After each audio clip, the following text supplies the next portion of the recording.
What is up, sports fans? We are back for another episode of The Fan in the End. I'm your host, as always, Stephen Rychel, and always joining me, the big man himself, Mr. Ben Troupe. Ben, how are we feeling this afternoon? Man, feeling good, man. Good to have. Listen, good to see you back, and you back up and moving, man. I know sometimes, man, you don't get enough credit for the type of son you are, but hey, man, always taking care of Mom Dukes. For those of you who don't know, man, Steven is taking care of his mom. And for those of us out there who love our moms, us mama's boys out there, our ladies, we got the most understanding ladies in the world. They understand. Listen, I'm not trying to replace you with Mom Dukes, but I got to take care of her. So whenever you hit me up, listen, if it comes down to the show of Mom Dukes, I'm not going to let you come on the show. Get your behind over there and take care of Mom Dukes. We're glad to have you back on the show, sir.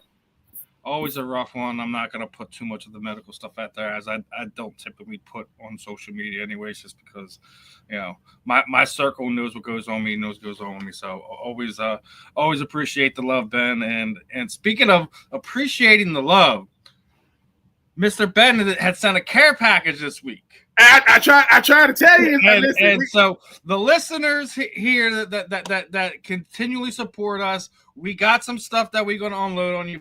Send me a big old care package. I still have a graded and signed card from him. I still have another book to add to that. We're getting close to a million listens on the South Florida Tribune Media Network YouTube channel. And we're closing in on 2,000 subscribers. Those are two little milestones I want to note for people listening in that want to join in on the giveaway.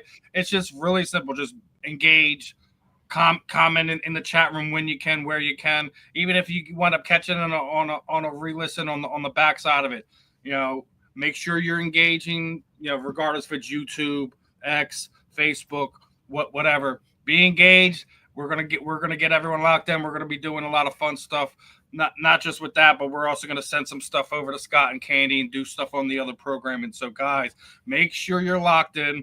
Make sure you're showing love, not to just us here at the Fan in the End, but all of our content creators, brothers and sisters that we have here on the South Florida Tribune Media Network. So, wanted to get that one out of the way, but I did say I had a little in there for you before we get into the main topic today, because that was a hell of a doozy that came out this week. But I wanted to get your thought on this one. The PA announcer openings down there at Florida Gate. Is Ben going to throw his hat into the mix?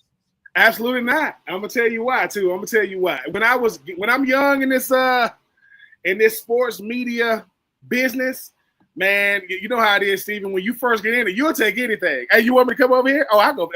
Y'all want me to be over there? But then I understand how much a PA announcer, how much pressure him or her may be under. I respect it, but Florida PA announcers are pretty stellar, man. They got Mark Cuban and those guys. But no, when I first got into the business too, when I'm on ESPN Radio, they had a sideline reporter opening for Florida.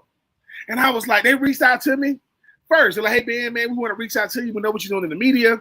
So I said, all right. They said, listen, obviously you got to go with us on all the away games. And, you do all the home games. So I was like, well, I'm thinking about doing it. But I was like, nah. Because what happens is, Stephen, it's not what they tell you. It's what they don't tell you, right? So I was like, all right, I'm gonna give it a shot. I'm gonna give it a shot. Man, I was so happy that I didn't do it, and I think the thing about it is, I understand the craftsmanship that go into a lot of these things now, and I'm like, dude, I appreciate y'all thinking of me, but no, and I just think that what happens is when you do these things, and it starts not going your way, you have to do this thing called paperwork, people. You have to sign a contract, right? And they'll be like, Ben, where you at, man? I can't do it. Oh, yes, you can too. And you're gonna do it. Tate Casey is the homie. Tate Casey played tight end at Florida behind me, ward number 84. If you want to know who Tate Casey is, just type in the jump pass. He's the recipient of the jump pass. He is one of the sideline reporters, and I know Tate won't mind me saying this. Tate likes what he does, love what he does. But you know how it is, Stephen, like you in front of somebody and you say, man, how is it? And they kind of telling you what it is through their eyes. He was looking at me like, he gave me the don't do it look, like Troupe told you. Plus, I was living a lot close. Let me tell you something about these PA announcer jobs. PA announcer jobs mean you either live in that state or real close to that city. I don't live in Florida. I don't live nowhere near Gainesville, which means every Saturday in the fall, I'm gone, either home or away. My wife loves me. She don't love football like that. She sure don't love. She like PA now. So what that mean? Now, let's switch it for a second. I'm up here in Atlanta. Just say I want to be an announcer, which I don't, but it was something closer to where, the stadium right there, which means, okay, boom. But that's different. No, I respect it too much. And like I said, to those PA announcers, being a PA announcer is essential to being a podcast, a content creator. It's got to be a part of you. It's got to be something you're passionate about. I love the University of Florida for what it provided me, what it's still providing me. I don't love it that much. I am not trying to learn these people's names. No. These boys got too many funny last names. Now, I still can't pronounce the former quarterback for Tennessee. Ian, I can't do it. So whoever's going to get the PA announcer job, future congratulations to you. I am in my lane. This is what I do from, when it comes to talking trash on these airways, this is what I do. But I will tell the person who's going to do it, this is what I'll say about PA announcer. See yourself being there a long time, which typically you want to be younger. You want to be in your 20s to the point where I can see myself growing. Look, man, late 30-somethings, early 40-somethings, y'all know how we get. We don't get irritated. We be done with it quicker. Like now, I don't know if you do this, Stephen. Ladies say, hey, you want to go to Home Depot? Not really.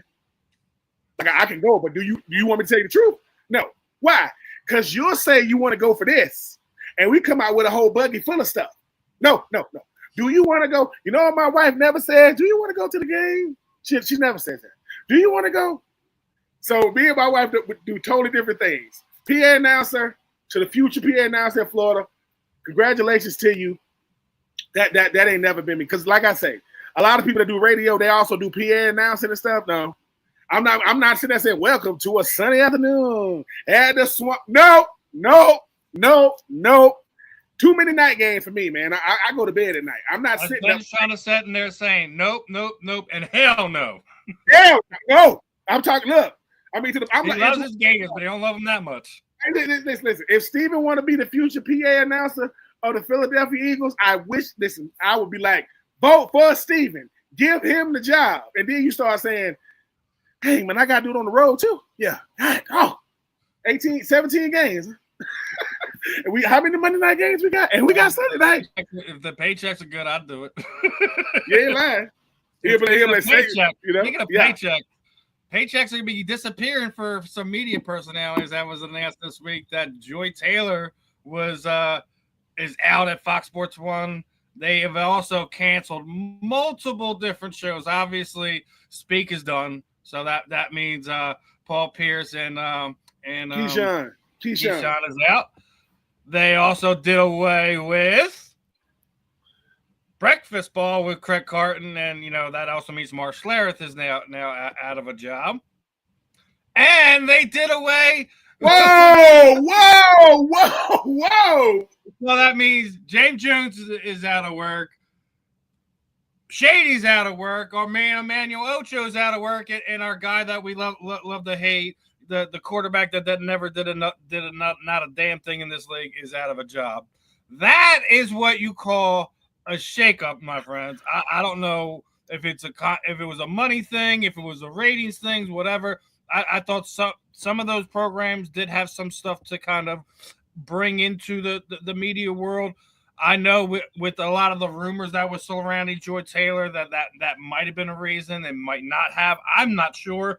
I'm just blown away. And, speaking of being blown away, Shady was like, what? I get fired on my day off? So, I mean. Oh, and I think Emmanuel Ocho and Shady both basically made it known that keep an eye on their socials. They're going to be doing something somewhere, regardless of what it is.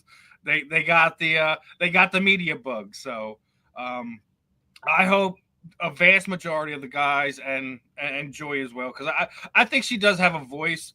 I know people, love to hate on her for some things, and there's some takes that she's done that I didn't really care for either. But she does bring something, and it's not just a pretty face or anything like that. She does contribute, and I hope she lands on her feet. I hope just about all of them land on their feet. Maybe not Craig Carton. He's a bit of a weasel, but. He is, man. He flip-flops back and forth so much, man. I remember when he was doing the MMA show, he did not know what he was talking about. He was on Spike TV. He was just basically winging what he had. And then he's been so on the fence, off the fence with some of his takes. It's like, did you pay attention when you were talking about it? And then, a year later, the take that he was sitting there destroying said athlete for, he's all of a sudden for said athlete. I'm like, just pick a side and stay on it, man. Yeah, I mean, man, that's. You know what? I mean, they made it so that it wasn't like, because if you leave one and you keep two, or you keep two and you leave one, something's going on with FS1. And if they want to clean house because they want to, let me say this: every network does this. Every ESPN did it. They swept out a lot of people. Let me tell you what Shady, Emmanuel, James, Chase, Mark Slayer, Joy Taylor, all of them just realized. As much as you think it's about you, the personality, it's 75% the network, 25% you. You know who's still there? Colin Coward. He's still there. Because I think sometimes, right, they look at everything now. Emmanuel Acho, he got the Uncomfortable Conversation with a Black Man. He got the book. He got it online. He got his own series. Shady has the podcast. I know he did with Deshaun Jackson. I mean, he's doing a lot of things in his community back in PA. Yep. I think the thing about Joy Taylor, obviously she's a big brand coming from over there, starting off with Shannon, being over there with Shannon and Skip Bayless, then moving over to the talk. Paul Pierce has like a late night podcast that he does now. I don't know what Keyshawn is doing. I know Keyshawn has a podcast as well. I would say this.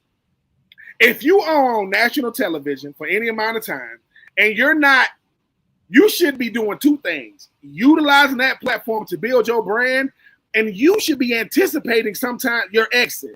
I think sometimes, Steven, people ask, why do guys really do podcasting and content creation? Because this is us betting on us. This is us saying, look, obviously we can do these for networks, and we talk about radio networks, but sometimes you haven't done anything to get axed. You haven't done anything to get fired. Sometimes they just want to move on. They want to get younger. They want some new faces. They want some new voices. And we'll never know why, but I know Shady going to be fine. I know Emmanuel Acho going to be fine.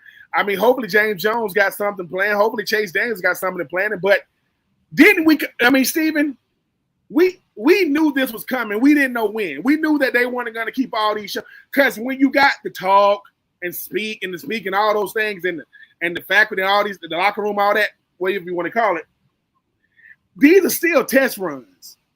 We want to see how we are vibing with the listenership, with the viewership. Are people and I'm not saying people weren't, but Chase Daniels, you see that nonsense about Jalen? What we say when you say that on national TV, right?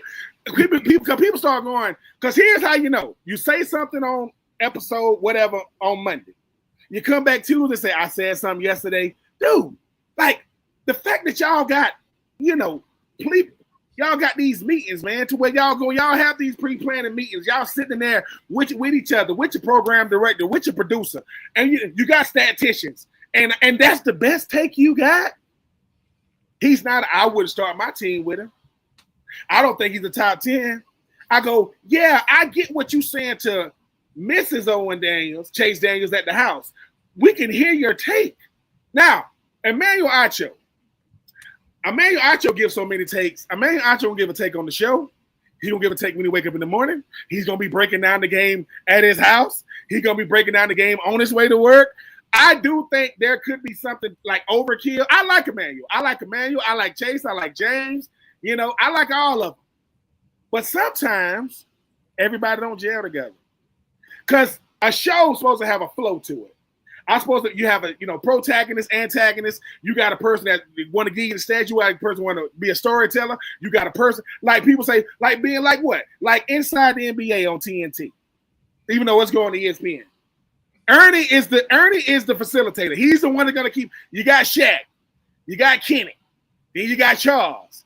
I don't think nobody can control Charles Barkley. I think at this point I say what I want, I do what I want. He's always been like that from his time playing.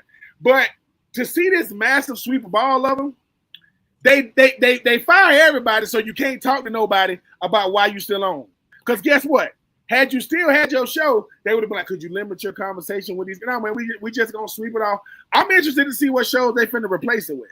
And you see how Shady said I got fired on my day off, but he didn't really throw no subliminals. Because future opportunities are watching you, Shady. See, when you've been in that professional realm now, Shady, like, yeah, the stuff I can say after dark, I can't tweet that out. Because the new thing is, you see how nobody gets hacked anymore, Steven?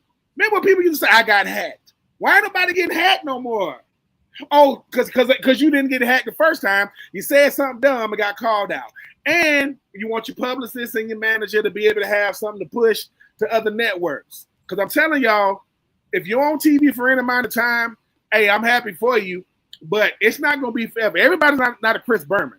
Everybody's not a Scott Van Pelt. Everybody's not a Mike Tirico. Mike Tirico can do anything.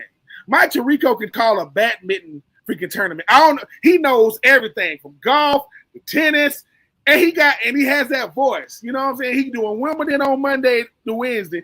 Then he's doing the Super Bowl on. So hey, I'm happy. I'm happy that those. I'm happy that everybody involved did get an opportunity. Mark Schlereth.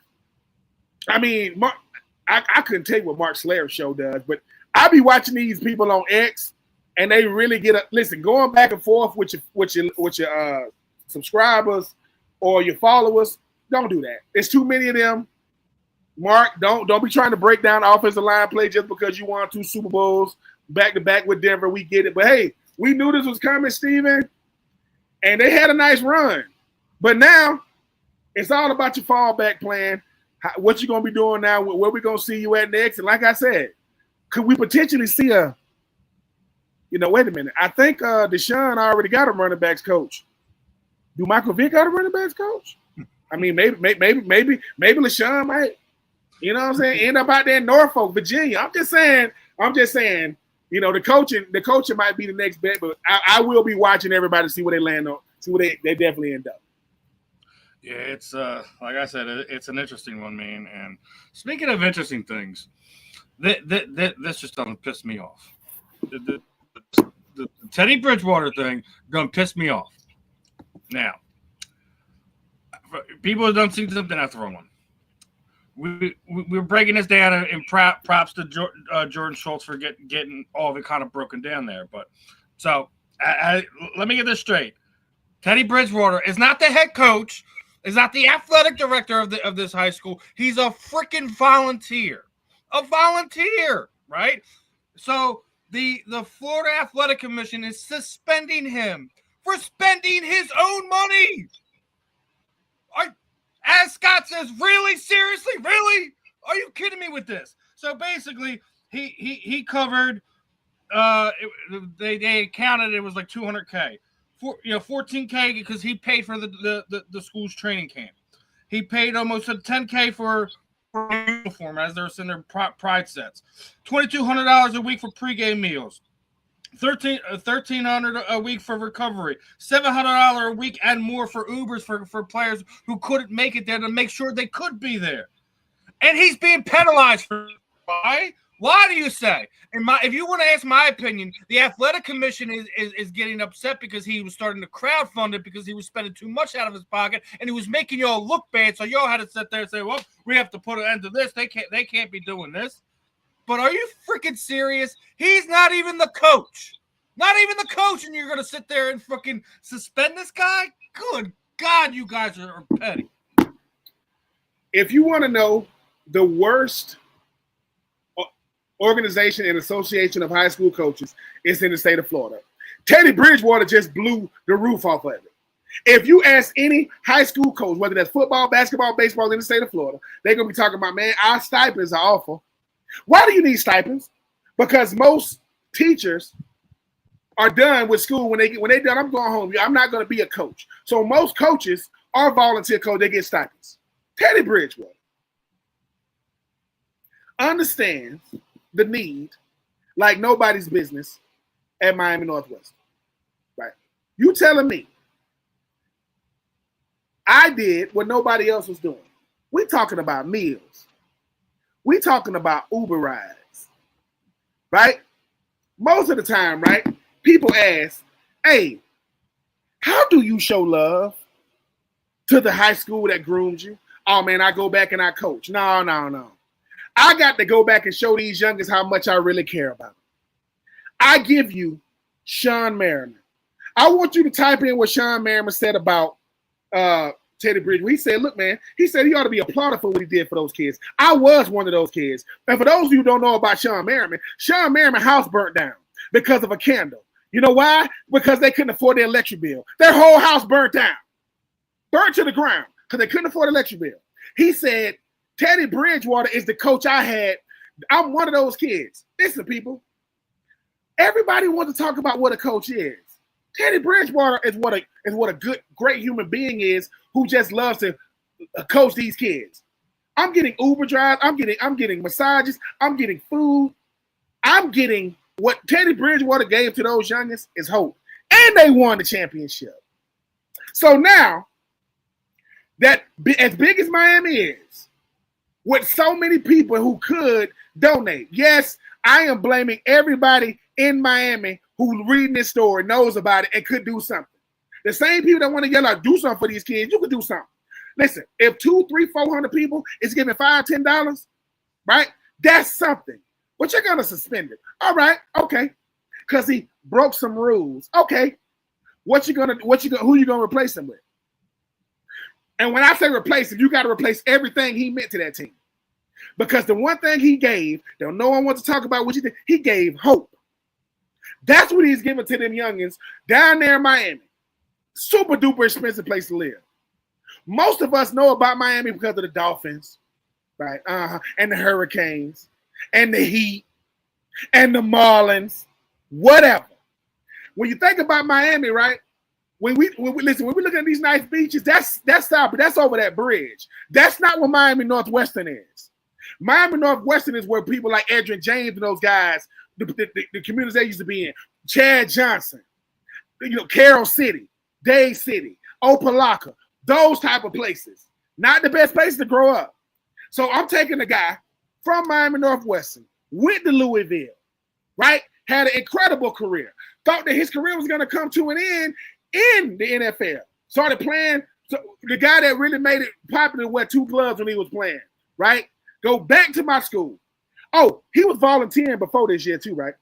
He volunteered for many, many years before.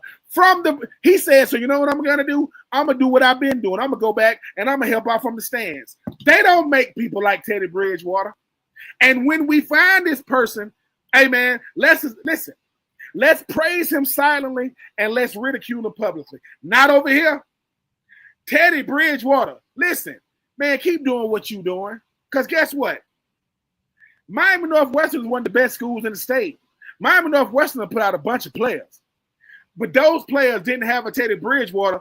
Think about a mom. And, man, I wanted to play for you, Teddy, but I'll get him there. I'll get him home. I'll feed him. I'll protect him. I'll coach him. I'll teach him. I'll show him. Now he's gone. I'm trying to tell y'all, when people, it's almost like we go out of our way to make life hard for the good people. And we go out of our, it's crazy. This reminds me of the NCAA when they were trying to find anybody and anybody where they weren't getting their hands on the money. And like I was sitting there saying, like this is more about the fact that there are people in Florida that are being made look like they ain't doing their jobs because they ain't doing their jobs because Teddy Bridgewater is doing their job. Somebody's pocket ain't getting fat, and that's what the problem I is. know. I mean, and the thing about it is, right?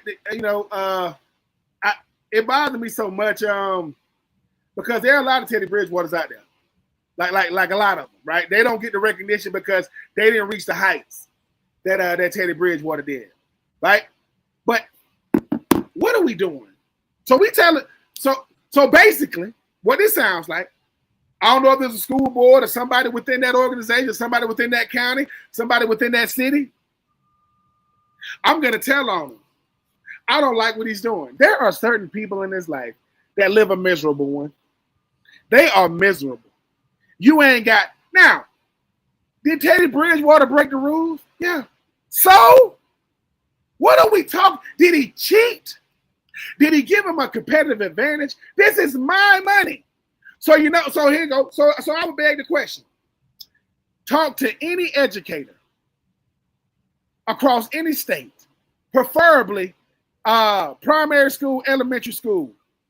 Ask those teachers how much money they have to spend on their students. This is not new. Teachers and educators, leaders, mentors have been spending their money since the beginning of the time. How do I know? How do you know so much about this? I happen to have a nonprofit myself. The Uncommon Crew, the Uncommon CRU, creating the real you in the uncommon way. One team, one fight, right? Yes, we have a building. Yes, we have a facility. Yes, listen, we got Mama Hampton who provide fresh meals for our boys every week. Yes, I got Jonathan Hampton and Andre Drummer, man. Listen, man, my purpose partners in this life is making sure that I do things on the up and up. We hold each other accountable. Do we get funding yet? No. Does that stop us? Absolutely not. You know why? Because we said we asked God to show us what the need was. He did, and we there. I'm telling y'all, what Teddy Bridgewater represents is a lot of high school head coaches. A lot of them have to deal with this. They ain't Teddy Bridgewater. Do they pull money out their pocket? Yes. And a lot of times, they giving these kids money to take home so they can give it to their mama so the mama can go get some food to eat. I'm telling y'all, this thing goes so deep. People saying, wait a minute, Ben. I'm telling you, Steven, the reason why it burns, I'm like, y'all gonna do this to Teddy? The Teddy two clubs? So you gonna do his to him? comments on this, because that was the one person I accidentally deleted it. But so his comments on this was like, damn, people done cause all this confusion. Got a phone call tonight. There is no investigation going on. Told you, I have to be an employee to be investigated. Now, the paperwork thing still stands, but there's no investigation. We self-reported. Vernie and the administration homeboys wanted me gone. Apparently, tried to hire one of my dogs. Like, bro, what was it going to lace me up? Suspension came from the MNNW. It's impossible to suspend someone who does not work for you. So if I'm suspended from the MNW, I'm free to go to another school of my choice, but I'm not going anywhere. And if it comes down to it, I will volunteer from the bleachers like I used to in 18 and 19 when no one had a problem. This is my last post on this BS. Listen. For those of you, look. Okay. I just want to show y'all how prestigious Miami Northwestern is, right? I'm gonna just give you some names to show you how much football helped change lives. We know about Teddy Bridgewater. Tutu Atwell plays right now for the Rams. Devon Wilson, right, cornerback right now for the Giants, right? Amari Cooper, Miami Northwestern. Levante David, Miami Northwestern. And I'm just running through some names. Kalijah Cansey, Rashad Wild Goose, Dimitri.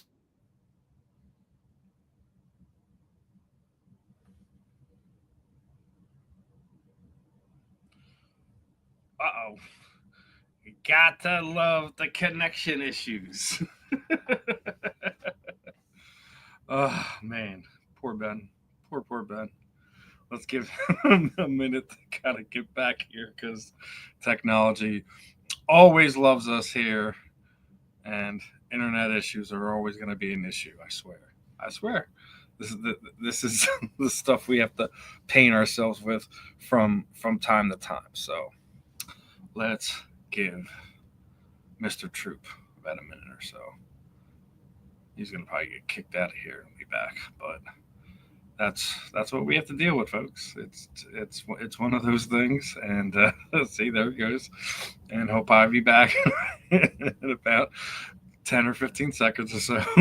We can finish his point on this. But yeah, I mean, this whole thing is absolute nonsense, and the fact that Teddy Bridgewater has to go put himself through this for all the wrong reasons. I mean, it's oh man, as I was saying, these things just grind my gears, and there's nothing anyone could say to me that tells me that Teddy wasn't doing the right thing. That this isn't somebody being upset that they're being outed because Teddy's doing what they're supposed to be doing.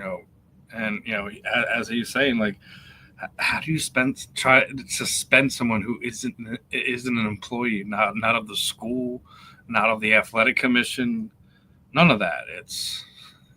It's utterly ridiculous, and it's one of those things where you just have to put your head down and shake, because it's without guys like Teddy, as Ben was sitting there saying, it's just there's guys that do this on a daily basis. Their name isn't Teddy Bridgewater. They don't have,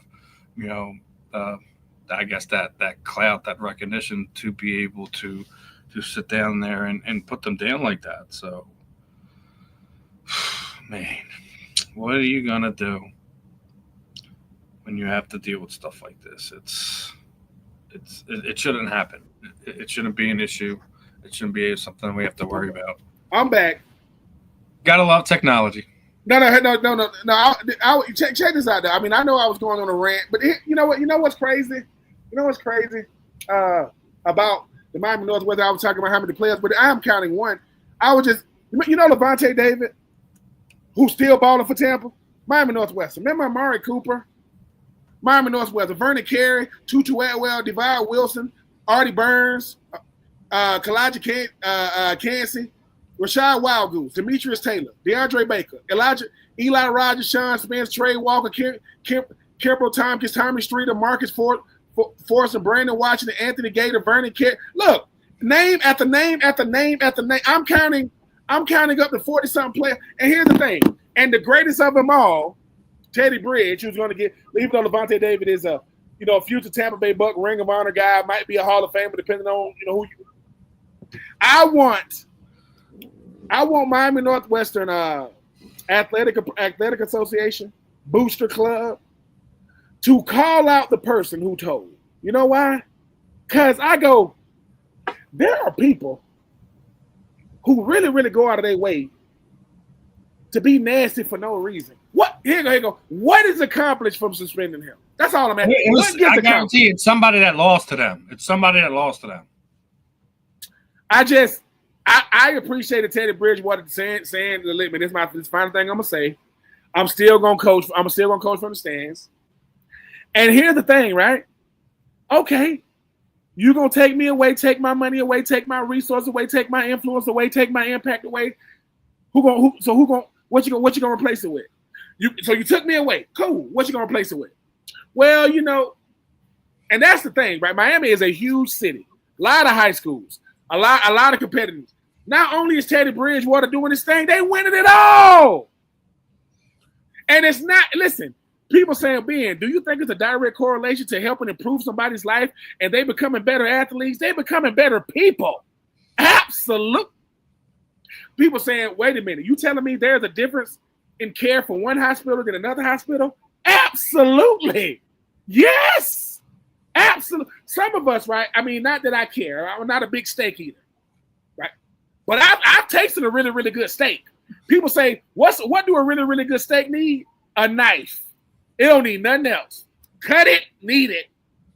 If your steak tastes like A1 sauce, that steak is awful. All you tasting is sauce. And I'm telling y'all, guys like Teddy Bridgewater, I appreciate the fact that not only did he come back the way he's from, he's impactful where he's from, and he's not gonna let a suspension stop him. He's not gonna let it. But because we know what the need is, in Miami Northwest and other schools, we need to do a better job in those communities. Because listen, people say, well, Ben, I don't got a bunch of money. Can you make food for them? I just left picking up my nephew who's going to 9th grade. He does from 9 to 12 every day. It's a lady that he says cooks food for them. I said, how many? For the junior varsity, they got, up here in Atlanta, they got 9th grade football, JV, and varsity. They let the 9th grade play together. I said, how many boys that is? He said, at least 200.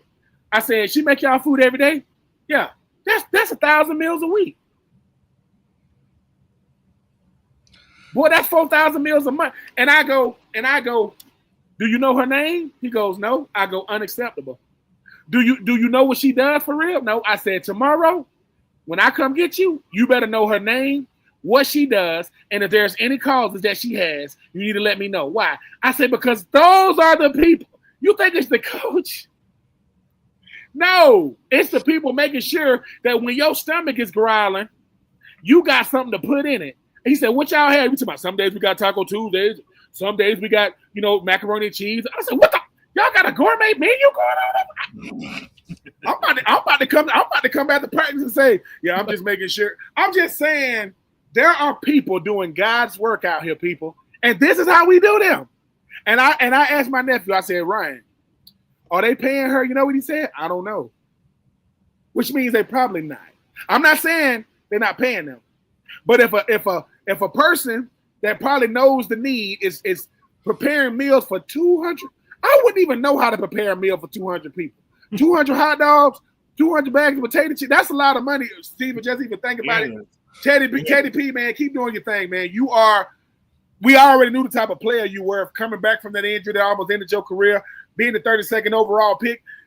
There was another guy that was a 32nd overall pick that went to Louisville. What was it? Lamar Jackson.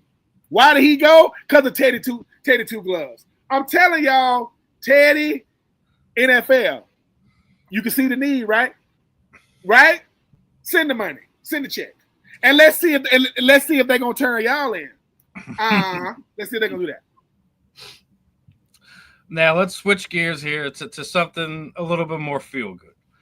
Obviously, baseball has always been considered America's pastime, but I guess with the success of the WNBA, MLB is sitting there saying, "Batter up! Let's let professional women's baseball come out there announcing tryouts, dates, and locations." This is cause and effects, people. I don't care what anybody says. You could sit there and say that all this. If you ask me, all this started with Ronda Rousey and MMA.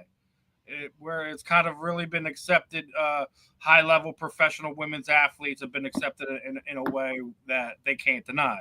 And we're seeing it even more over the last few years. What we're seeing is going on with Angel Reese and Caitlin Clark, what they've meant and done for the WNBA over the past few seasons.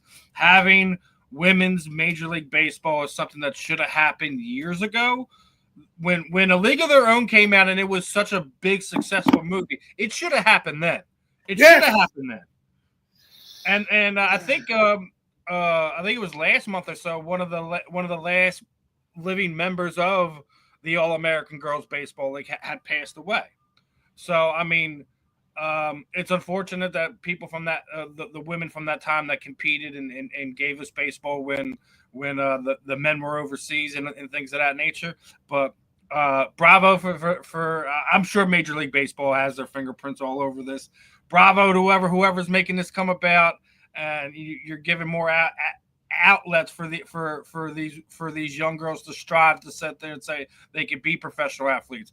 We could sit there and basically, women's baseball players, you stop seeing them after college. They've had nowhere to go for years. They've gone into regular jobs wherever they were going to college at. Whatever their master profession was through their schooling is probably what they went to. They stopped playing sports. This gives another avenue. I just hopefully it's successful and it continues to grow women's athletics. What are your thoughts on this one, brother? I love it. I love it for so many reasons, for everything you just said and more. If you can be a student athlete at these big time colleges And people say, well, Ben, what do you consider a big-time college? All of them. FBS, FCS, Division I, Division II, Division III, HBCU, NAIA, Ivy League.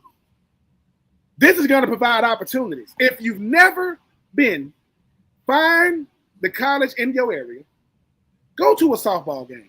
You're going to be like, dude, it is lit. It is crazy, right? And a lot of times, it's not because the players aren't good. They need support.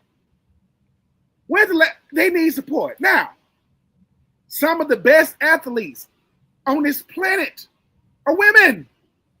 Yes, they will outdo most men. And this ain't comparison at all. But it is almost criminal for somebody. I remember some of these players coming through these Tennessee pitchers and some of these hitters. And then they got that. Why you think the Women's College World Series be the way it is? Because some of them know that's it. This is going to open up the floodgates for former players to get back to play, former players to get into coaching, and to get to call themselves a pro. Because if you've never been behind a 60-mile-an-hour fastball, softball, it's coming, boy. That thing get out of there. So I like the fact that MLB is finally getting behind women's sports. We have to be catalysts for women's sports. We have to use our voices. We have to use our resources. We have to use our impact. We have to use our platforms. Because here's the thing, Stephen. Some of these pro baseball teams, they better look out. Because some of them are just a part of MLB. They ain't providing nothing. I mean, some of them, I'm talking about these. I respect every MLB league team, but I'm talking about the ones that don't want to spend no money in free agency, that don't really got a farm system. They really just making money every year, right? They have a couple of all-stars. You mean the Tampa Bay Devil Rays? wait, here's the thing. If you are a Tampa Bay Rays fan, and I'm going to keep on saying this, I don't care. They're like, Ben, you want to say this because you're a Braves fan? No. Y'all just got to Tampa. Y'all was in St. Pete. Y'all don't want Tampa Ray fans because think about this. There is a sign, Stephen, if you've ever been to Tampa, you got Raymond James Stadium. That's where the Bucks play. They had Steinbrenner Field right across the street. Guess what? The baseball stadium across the street from Raymond James is where the Yankees play, right? When they're in the Grateful League, when they going through the Spring League. This is the first year the Tampa Bay Rays are actually in Tampa. They was in the freaking tropic. They was out in St. Pete. There was a sign on the stadium. Tampa is saying, thank you, Yankees. I wouldn't agree to that sign. Thank you, Yankees, for letting us play across the street. Duh! I mean, now we got some weird stuff in America now. We got the New York Football Giants, New York Football Jets. They're in New Jersey. I mean, people like, no, they're not. Yes, they are. I used to say that. I stayed not that far from the Meadowlands when I was in New Jersey. It's weird. If you are the Philadelphia Eagles, it's because you're in Philly, ain't you? Right?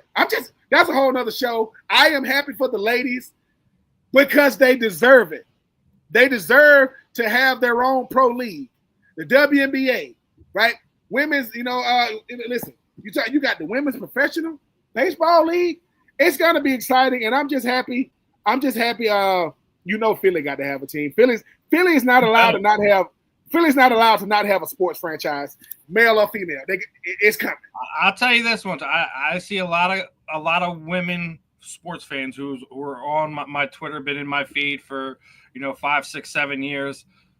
That are big sports fan.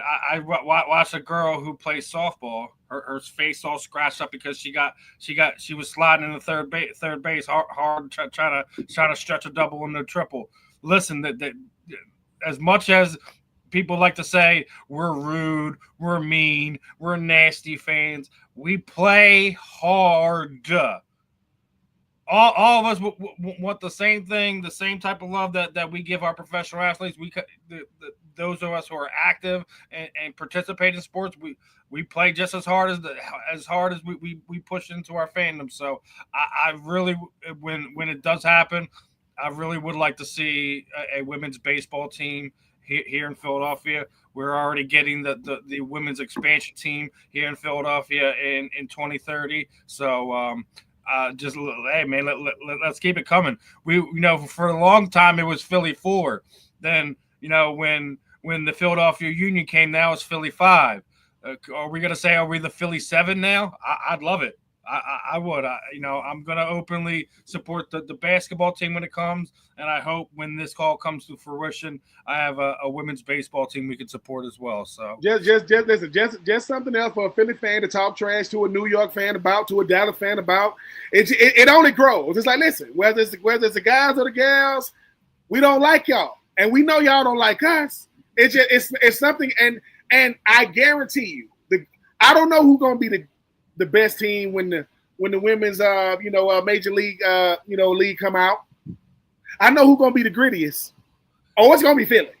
Them ladies gonna be ready because they say I gotta deal with these Philadelphians, man. They serious, but you ain't gonna have a greater passion and support for your squad than Philly. So hey man, I'm looking Philly. Listen, Philly's gonna get one, New York's gonna get one, Atlanta's gonna get one, Miami's gonna get one, LA, the major cities are gonna get one. Those small market cities, they're gonna have to bid for it because we'll see. But hey, man, we are doing the right thing. If we love the women's sports like we love it, let's do it. Let's get those Middle Eastern states professional teams. It is crazy if you look at baseball. It's like once you get past Virginia, you don't see anything until you get down to Atlanta. There's 5 or 6 states in there that absolutely deserve baseball teams. Yeah. I mean, as you're naming there, like Chicago should definitely be someone. Michigan should be someone. As I was sitting there saying that those, you have to connect it with the middle of the country too because they love baseball. Oh! And we forgot the most important thing. Wait a minute, Ben. Doesn't MLB have minor league? Yep. Mm-hmm. Because their farm system is college and the minor leagues. So you saying the ladies deserve a minor league? Yep. We ain't cutting no corners. College and listen, AAA, AA. Let's do it. Why? Because it's opportunity. These ladies deserve to get paid to play baseball. Everybody don't get called up. There are people that spend their entire professional career in baseball in the minor leagues. And guess what? 15, 20 years. And never get called up. And they have nothing to feel sad about because you still, right, were a professional baseball player. The ladies deserve what the guys get. If you think that the guys' game is that much better than the ladies, don't give them a professional sports league. But obviously, you think we lacking something. So, listen, the All-Star game, which we'll get to, was just here in the ATL. Beautiful event. Beautiful. Listen, let me tell you how strong baseball is. Ronald Acuna Jr., one of the best baseball players in baseball. Yes, he played for my Bravos. It's from Venezuela. I saw him do an interview with no interpreter. He's speaking. I said, there you go, Ronnie. Because somebody told Ronnie, you want to make them American dollars, them American endorsement dollars?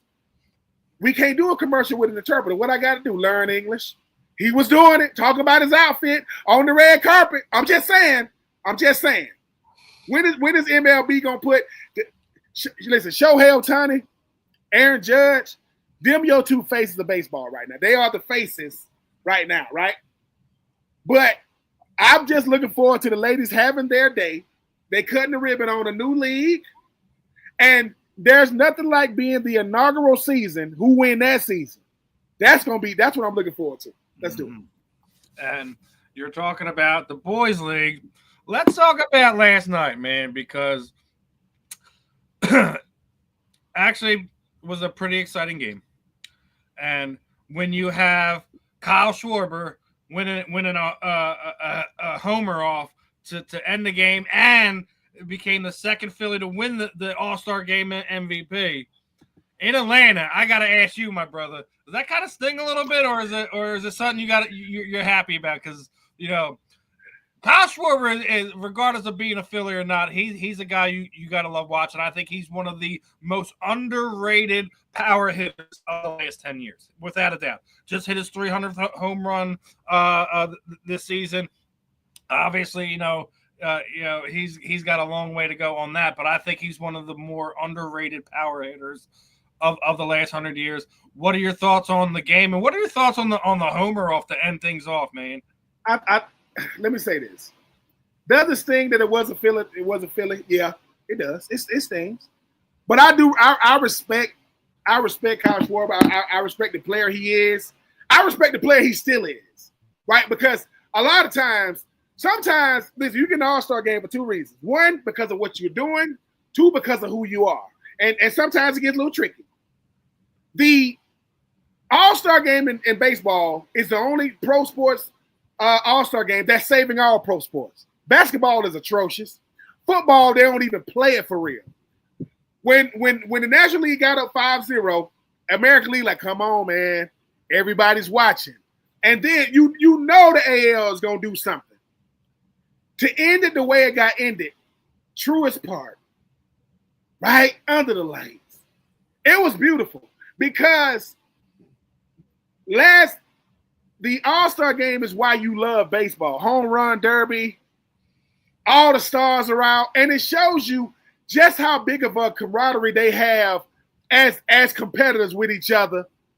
But I was like, dude, they can't end this thing like this. Kyle Schwarber comes up, and he sat there and watched that thing. He sat there and watched it. I don't know. I could not be a fan of the team, but definitely be a fan of the player. So Kyle, I mean, like, you had your moment. Grab that one right there, just watching it. Listen, the whole thing. The catcher was like, oh, it's out. It's gone. It's listen, the festivities surrounding all things All-Star game in baseball. It makes you become a fan because you start saying, wait a minute, dude, it's lit out there. Like, yeah, man, like the home run derby is about as American as the freaking, hot dog eating contest on the 4th of July. It's truly American because at that point, it's just you and the power. It's just you. Really, it's about getting into your rhythm with the home run derby because, you hit somebody the ball so fast, them guys, we need a break now. Can I get a break, get some Gatorade? But I enjoyed it. I enjoyed it from start to finish. I enjoy the fact that, Matt Olson had to fill in for Ronald Acuna Jr. for the home run derby. That it's Pete Alonso. Know what I'm saying? Kung Fu Panda. Still getting out around them bases. I am a huge fan of baseball. Do me and the umps got a problem? Yep, we do got a problem, especially a certain ump. You know who you are. But I will say this: nothing is greater. If you want to introduce your son, daughter, niece, nephew, a child of baseball, let them watch the All-Star game and the home run derby. Why? Because you get to see the best players showing the greatest level of sportsmanship and love for each other. Then you get to see how the best look against each other. I mean, it was beautiful. I mean, Truist couldn't have asked for a better ending because the park, I mean, this now for those who don't know, I mean, Atlanta, they did it in 2025. They were supposed to do it before 2025, but we're not going to get into the nonsense that went on to where they couldn't do it or didn't do it.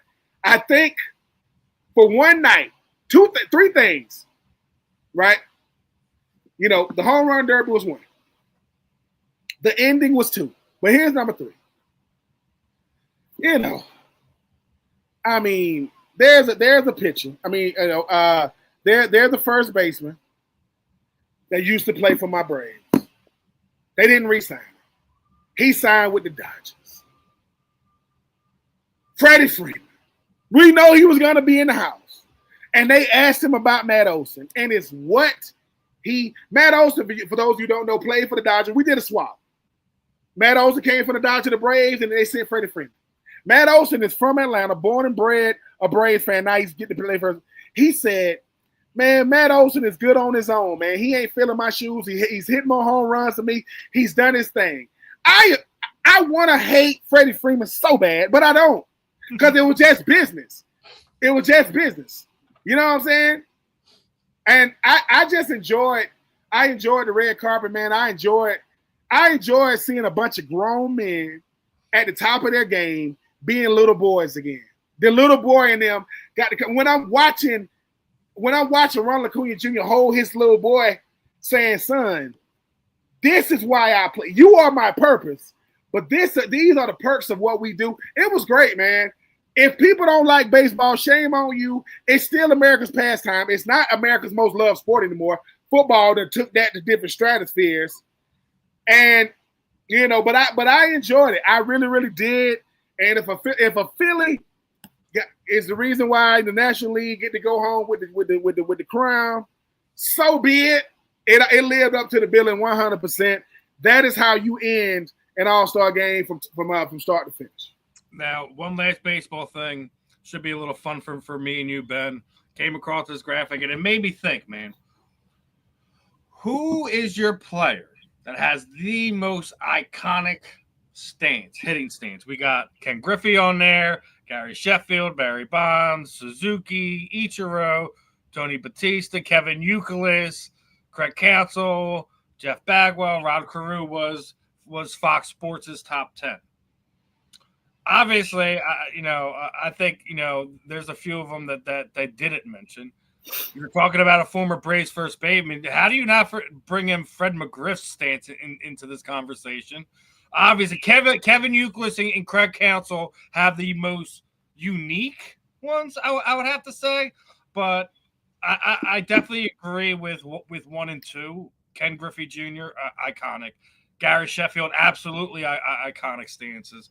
I want to get your thoughts on this. What are your thoughts on Fox Sports' list? And do you have your mention that you would like to bring in? I already said Fred McGriff should have been on that list. Yeah. Should have been on that list. Listen, Ichiro definitely stands out because, you already knew what was coming.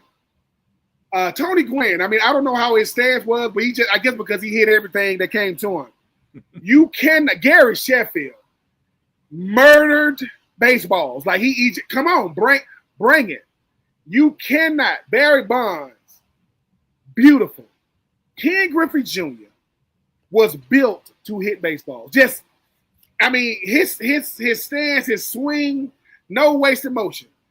But here's the thing. I'm telling you, Steven, I know I've been talking about him a lot because they put Shohei Ohtani on there. I just want you to watch Ronald Acuna Jr. swing. I just want you to watch it.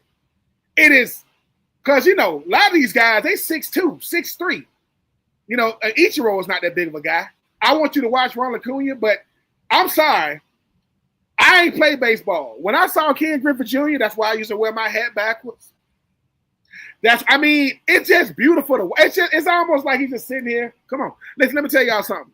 If you get to play yourself in a movie, Ken Griffey Jr. got to play himself in a movie. He's that good at what he does. But I think all those guys are deserving. Certain guys they're just trying to get on base, but Ken Griffey Jr., man, it's almost embarrassing how good he was at the plate. Barry Bonds was like, dude, if you tip your pitch, it's gone. What? This is pre-steroids, post-steroid, whatever you want to out of there. Gary Sheffield used to stare them pitches down like, come with that weak sauce, and it's out of there. No, I think that list is good. It's so many guys not on that list could definitely be on there, but those are the guys that stand out. I like McGriff, but I'm telling you, go watch Ronald Acuna Jr. swing, and he could be at 300 homers right now, people, if he would have got hurt twice. I'm just telling y'all. And look, I don't know Mike Trout. Like, I don't know his stance or like a. But I don't think it's unique. I don't think there's anything. And I think that's why Tony Gwynn wasn't on there, just because it wasn't unique. Tony Gwynn had, I would have to say, the best hand-eye coordination of any baseball player we've seen in the past 30 years, or if not longer. That was his superpower. He could see the ball like it was a beach ball, man. So that's why that guy, he had less strikeouts in his career than guys would have in entire seasons. In his career, not in a year, in his career, that guys would have in entire seasons. That's was Julio Franco? Was Julio Franco on there? No, Julio wasn't on there, and that is Tony Batista was one. He had a crazy one. Yeah, Tony was on the list. That's why I said McGriff had to be there. That was my only real gripe with that list, is Fred McGriff wasn't there. Wait a minute. What was his name? God, was his name Prince? What was his name? I can't think his name right now. It'll come to me. But no, I mean, what Fielder? I mean, did he have a crazy one? I don't think he had a crazy one. His just looked like it was a mix between his dad and Gary Sheffield, because he used to do the bat wiggle. You know what I mean? Oh yeah, like gonna get it out of there. Now you have some. I mean, they say that's one of the hardest things to learn in baseball is, man, your stance got to be the same. What your swing got to be the same. It's like developing your swing in baseball is like developing your swing in golf. I mean, you got to develop it, and that's it. That's what you got. That's what you're sticking with. Now, moving on from baseball, we got to give someone some flowers today, man, because as much as we kind of touched on it a little bit earlier when we're talking about women's baseball, but now Angel Reese is WNBA's 2K26 cover athlete. And I know a lot of people are up. Oh, it should have been Caitlin Clark. It should have been. Listen. I don't care who it is, but I don't know if y'all been paying attention. Me and Ben have been calling for this girl to go finally ball out and do things that she's been doing.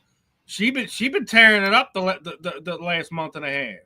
I don't care what anyone said there. Me and Ben was like, listen, develop X, Y, and Z about your game, and good things are going to come to you. And I think I already said it. I felt her not being on the All-Star game is an absolute snub. It was disrespect.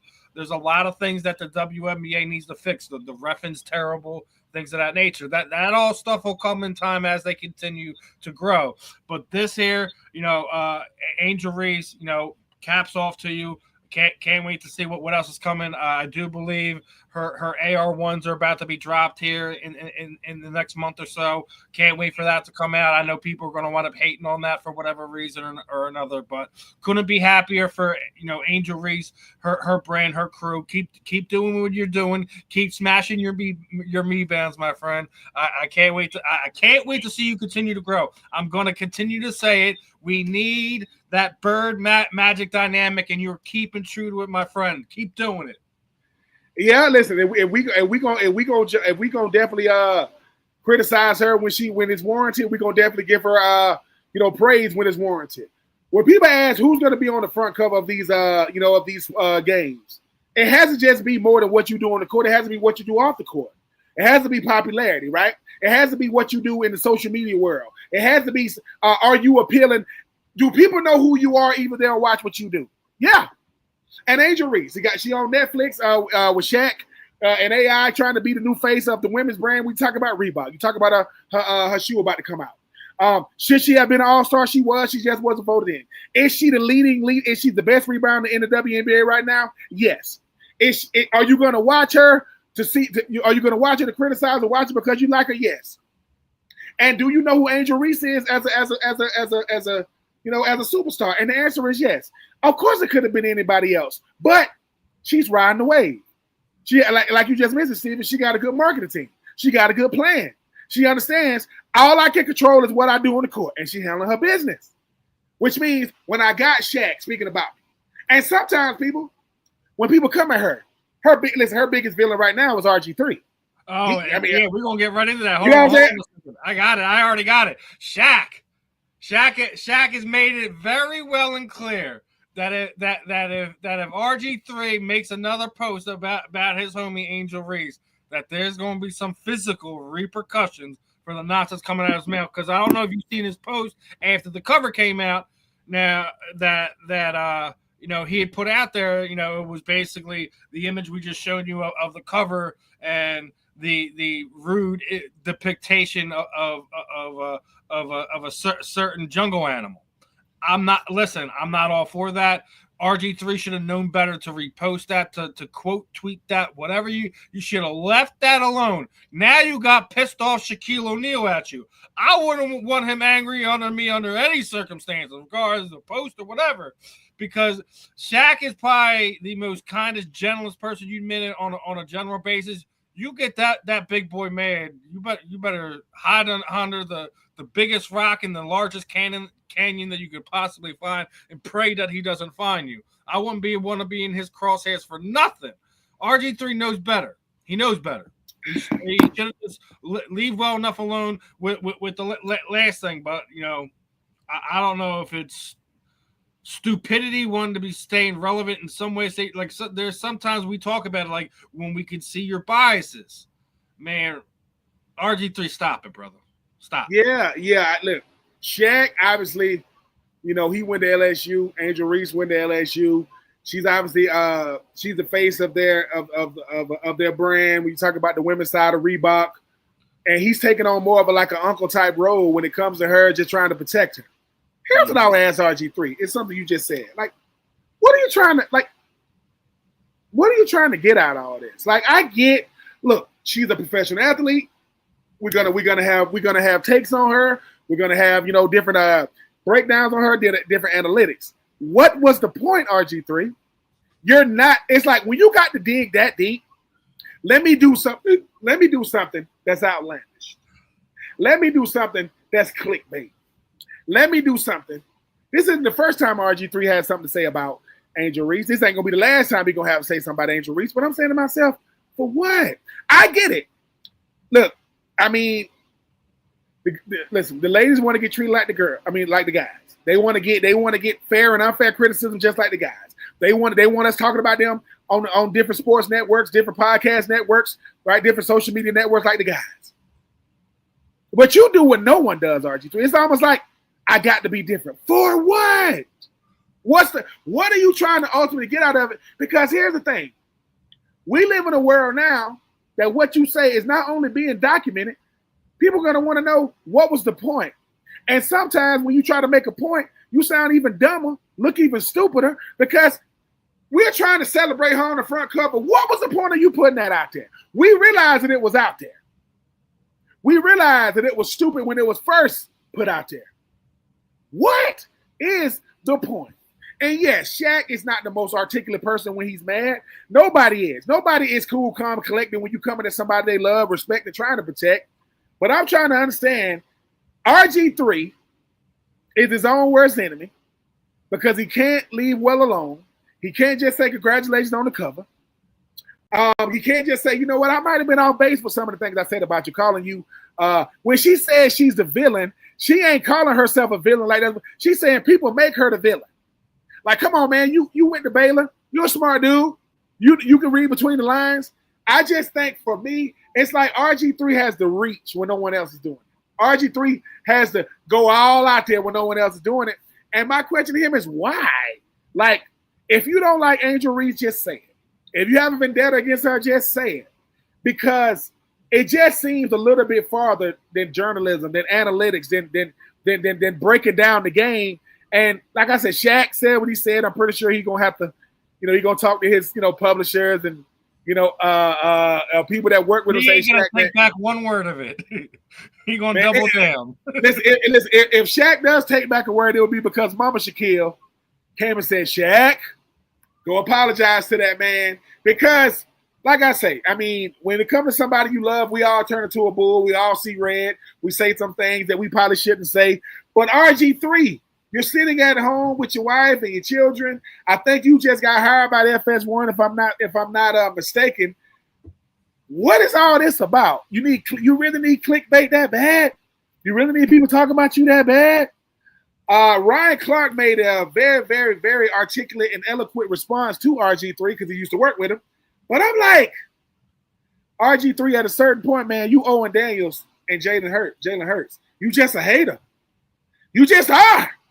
And I would love to say, hey, man, he just being passionate. We all got different viewpoints. We all got different perspectives. We all see the world differently. Come on, man. You digging deep. You going deep into the world of weirdness, and you bringing us with you. Nope, don't want to be on that ride. Congratulations, Angel. Keep doing what you're doing, right? Because now we talking about the women's major leagues coming. Now we got you on the front cover. We'll see what's next. And what's next should be should be Bird, Magic, you know what I'm saying, women's style. The ladies got their stab at it. I hope that comes before the end of 2025. I think that'll be great because it shows, one, that Caitlin Clark one doesn't think Angel Reese is a villain, and Angel Reese definitely don't think that Caitlin Clark is a villain. They actually like each other. They've been playing against each other since AAU, well before they even got to Iowa and LSU. So stop it. Cut the nonsense out, RG3. Yeah, it is nonsense, and I'm sure Laker fans are seeing red now because I'd already called this 2 weeks ago. So people have requested LeBron James for some media comments and things like that on the current state of the Lakers. And his team's response to it and basically said LeBron flat out said he ain't got nothing to talk about. I already said it that I felt that he can see the what's going on in the tea leaves. He knows he's not going to be a part of the Lakers' future. He's gonna wind up on another team. I don't know if he's gonna do a farewell tour in Cleveland. I don't know if he's going to wind up another potential contender. Being that Cleveland was the number one seed in the East last year, I think that would be the logical landing spot. But being the fact that he's sitting there saying he ain't got nothing to talk about when the LA media wants to talk about the current state of the Lakers, he's saying he ain't got nothing to talk about. He's arguably the biggest star on that team. I think we can all read between the lines and see what's going on behind closed doors. Yeah, see, LeBron, we talked about this in the previous show. We talked about ring culture and all this stuff. See, when you want to talk, can't nobody shut you up. You LeBron, you say whatever you want. But you set this up. Like, the way in which you try to do with the media, all of a sudden, now, are we going to have to, listen, we all love Wheel of Fortune because we all love filling in the blanks. We do. But we love filling in the blanks when it comes to you, LeBron, because you make it easy. Had a lot to say, right? Sign the player, re-sign. You could have opted out. I know they've been shopping you. Let me just say this. If LeBron James ends up traded to the Dallas Mavericks, I don't want to hear nothing else. Because Luka Doncic happened to get traded to the Lakers. Dallas just happened to win the lottery. Okay, cool. You get Cooper Flag. Cooper Flag been balling so much, they don't even want him playing no more. You know what I'm saying? Something, you're done. Like, you're done. Got it. Now, all of a sudden, LeBron signs. We hear about all the rumblings. I heard that Golden State were trying to trade for him. Lakers said no. Dallas tried to trade for him. Lakers said no. But now LeBron don't got nothing to say. Something is up, Steven. Something is brewing. I said it as soon as the offseason happened. And when he signed that to re-up his player option, that there was something going on. I mean, when it comes to LeBron, let me tell you something. I agree with something I heard a player say. They said Michael Jordan is the greatest player to ever pick up a basketball. LeBron has the greatest career. We're never going to see a career like this again. But here's the thing, LeBron. If you're going to be a Laker, just come out and say it. That's what. Oh, you don't know if you're going to be. Got it. Because if you were going to be with the Lakers, you would have spoke. I think if you were going to be a Laker, you were going to speak. Bron is a Laker. Yeah, you want to listen. Your co-host on your podcast, he's the head coach. You know what I'm saying? They pass over a lot of coaches to get him.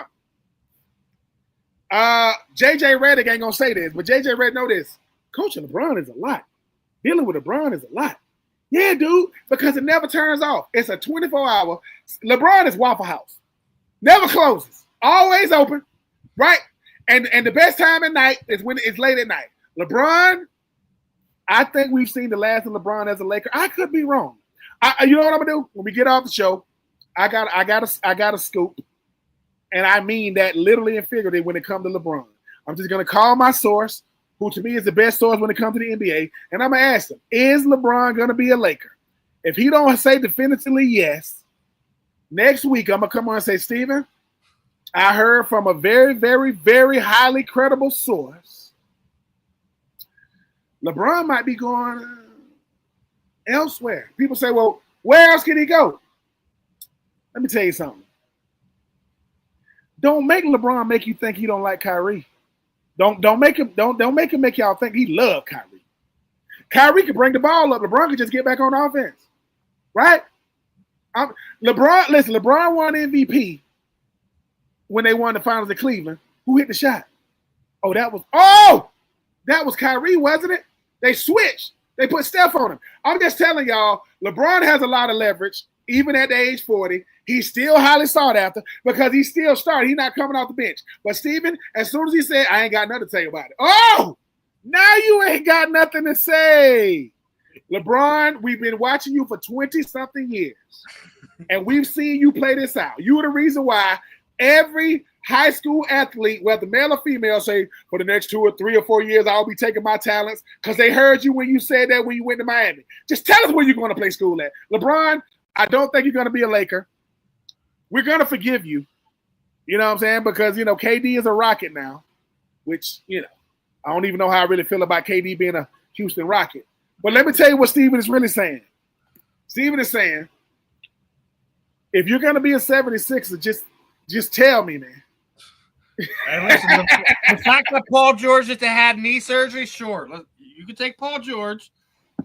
As much I have a disdain on how LeBron handles things, you just said it, brother. No one is going to have a better career than what LeBron has done. Yes, he's had some shortcomings. Yes, he's not the biggest. He don't need to be a leader in the Philadelphia locker room. He just needs to make sure we get to the NBA Finals. Woo. I mean, think about this. Are we ready? Is the world ready for an Eastern Conference Finals of the New York Knicks and the Philadelphia? It would be the biggest viewership you ever seen in your life. Can you imagine a healthy Joel Embiid and LeBron James on the floor at the same time? Let me tell you something. That's a disgusting thought. I mean, granted, we were talking about Giannis a few weeks ago potentially having issues. I still think, you could see a multi-team deal getting a bunch of superstars moving around and facilitating LeBron going to wherever he wants to go. If memory serves me, before LeBron took his talents to LA, what was the number team that was being? Oh, that was Philadelphia. He was rumored to come into Philadelphia. Listen, like I said, I'm not the one championing it. That's just what I was hearing. So if LeBron becomes the 70s, Saquon, I love you. You can cancel Christmas. If LeBron become a 76er, Operation Shutdown, DEFCON 16, let's account. Because I'm telling you, LeBron can get Joel to step out that 3-point line and go down low. Hey, just get down low. Why? I'm going to feed you. I got you. We can run through the East, baby. I know the East got Halbert. Well, Halbert ain't even playing in 2026. They've already come out and said it. That's what I'm saying. Not just that.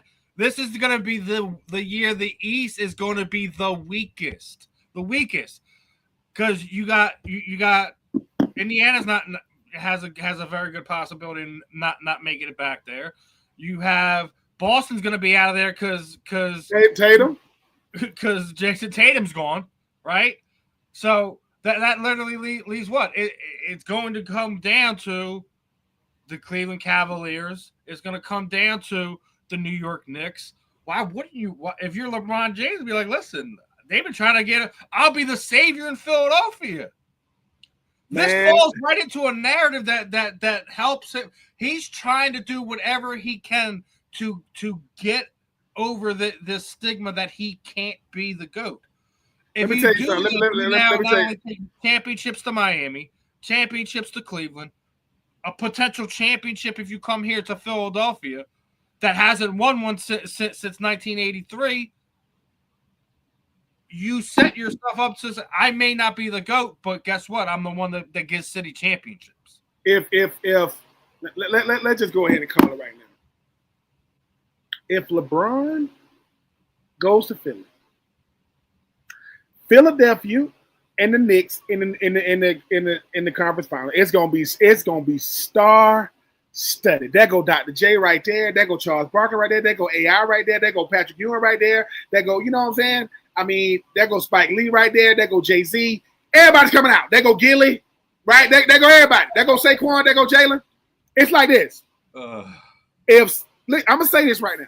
If LeBron James goes to 76, and in 1 year, let's just say 2 years, I think he got 2 years left, goes and wins it all, mic drop.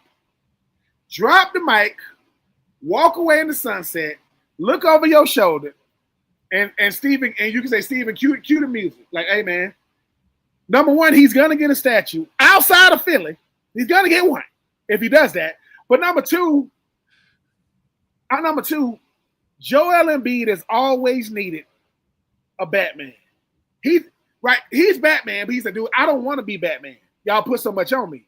When Paul George went to the Philadelphia 76ers, I mean, I was like, Paul need to drink some milk, George. Paul soft bones, George. PG-13 is a movie rating. I don't want to hear about that, man. Get out of here. Paul George should have never left Indiana, man. He should have never left when he had Roy Hibbert and those guys. Anyway, if LeBron James is indeed going to be a 76er, it's going to be on CNN, TPN, GP. It's going to be everywhere because that's going to be the talk. LeBron James, man, AI going to be like, hey, what? So I'm here for it. I don't think LeBron going to be a Laker. I don't know where he's going to be. If I had to pick between Dallas and Philly, I would go Philly. Go to Philly, man. I still don't rule out Cleveland just because Swan Song going back home. You know, he's already brought one there. I would have to say if I'm putting one, like I would put Cleveland, Dallas. I think Philly's an outlier just because it was a rumor 4 or 5 years ago. But being the fact that LeBron doesn't go where people think no one thought he was going to LA. No one thought he was.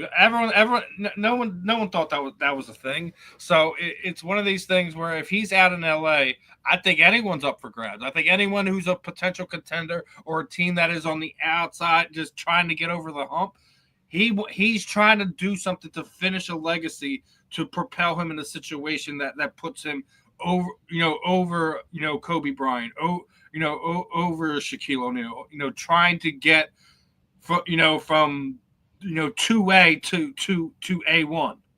He's trying to chase Michael Jordan. I don't care what anyone wants to tell me, debate or argue. But I don't know. I don't see it happening coming to Philly. I would love, as a basketball fan in general, I would love it. Like I said, I've never been the biggest LeBron James fan, but I definitely could see where the intrigue would be. Teaming him up with a Joel Embiid, already having a Tyrese Maxey there, they would definitely have a tri-star all-star, all-stars in front three. You know what I mean? So, don't want to dwell too much on LeBron. We can speculate and discuss this as it continues to develop. But speaking of developing, the New York Jets are making sure they lock in their superstars as they've locked in their star wide receiver.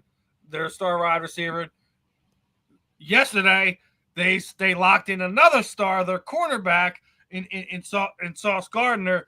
They are both locked in for the next 5 years.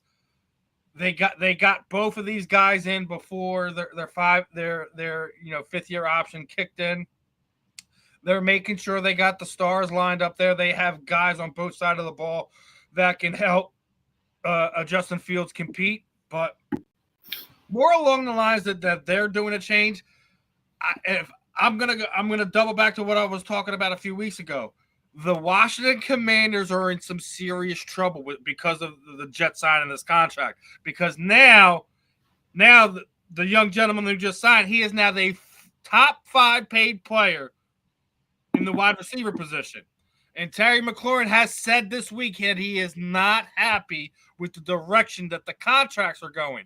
If I'm a Commanders fan, I'm almost at the point in time of dropping a loaf in the pants because Deebo Samuel ain't a number 1 wide receiver. I'm trying to tell you that right now. He is a difference maker. He is a playmaker. He's not 1A. He's a guy that does the end around great. He's a guy that makes matchup differences when he's being moved around and being put up against guys. He's not the guy that's going to beat your number 1 cornerback at 30 plays a game. So if I'm the Commanders fan, I'm not happy that this contract got done before Terry McLaurin, because now that almost puts him over into the $35 million a year range, and that might be a little rich for the Commanders' blood. Happy for the Jets. They got to get to keep the young talent there.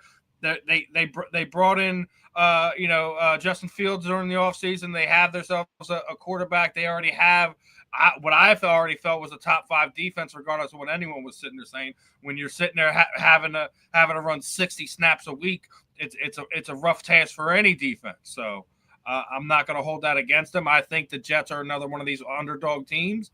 Happy for them, but if I'm the Commanders fans right now, I am not happy that another wide receiver signed a big contract. Yeah, and the thing about congratulations to Garrett Wilson. Congratulations to Sauce Gardner. I think that I want to say they was in the same draft. Both of those guys get stupid paid. I mean, as far as like money per year, just crazy what they got. Sauce Gardner has already been a 2-time first-team All-Pro. I think he was the first-team All-Pro back his rookie year. I think both Garrett Wilson and Sauce Gardner were both offensive rookies of the year, defensive rookies of the year when they got drafted. Man, look, I'm gonna tell you what's hurting Terry. I'm gonna tell you what's hurting Scary Terry. What's hurting Scary Terry is, right? He's a good player. He really, really is. Really, really good player. But Scary Terry don't give you big numbers like that. He's barely over. He's 80 catches, 1,000 yards. He's their best receiver, no doubt.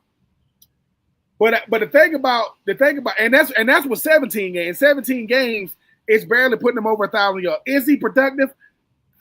Very productive. Is he dependable? Yes. But Scary Terry is about to be 30 years old. Garrett Wilson is about to be 25 years old. Scary Terry and Garrett Wilson. Now Garrett Wilson does not have any Pro Bowls.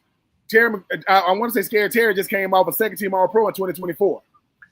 Steven, sometimes it's not good to look around what's going on. The Washington Commanders are thinking about what all teams do, except Cincinnati.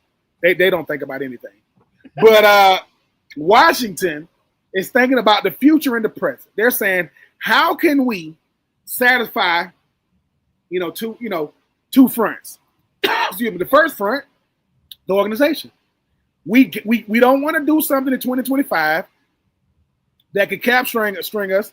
We be cap strong 2026, 2027.